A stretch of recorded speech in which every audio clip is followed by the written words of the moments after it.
Now, if you know anything about American history, you might have heard about a sundown town. But Florida has their own share of sundown towns, and you might be living in one. But don't worry, I did some digging. Let's get into it. Now, first off, I need to explain what a sundown town is, okay? A sundown town is a city or neighborhood that only allows white residents after sundown. Now, these towns didn't only discriminate against black people, all right? It was pretty much everybody other than white people. So the thing is, they would put up signs to let you know that they're a sundown town. And they would have their own little message on it, okay?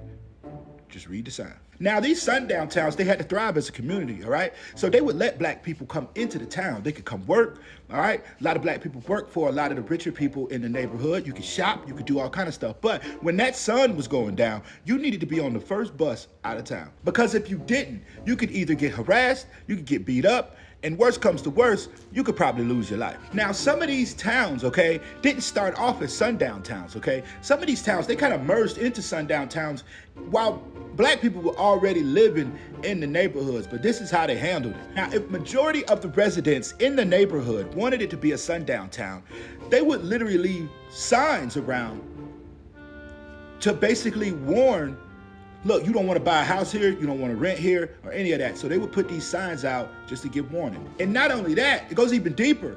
Real estate people would put out these articles and these contracts saying that, look, we're only going to be selling and renting to white people. Now, if that town wanted to become a sundown town and you were black and you lived in the neighborhood, you had to move, okay? Because if you didn't, they would harass you, they would throw bricks through your window, they would try to set your house on fire, all kind of stuff. So they basically forced you out. But there was one scenario in Polk County, all right? Now, I don't know how true this is, okay? But the last resident that they let in Polk County, they let him stay because he was trying to sell his home, and it took a little bit longer. But something happened, and that resident ended up falling inside of his fireplace, and he passed away at the age of 80. Now, I don't know how true that is, but y'all can look it up, do your research. This happened in Polk County about 1950, 1960. To be honest, if you were black and you were trying to get a home at this time in any of these cities, the government made it really hard for you because they didn't try to stop this. This wasn't illegal anywhere. There was nobody saying that, you know, these towns could not do this.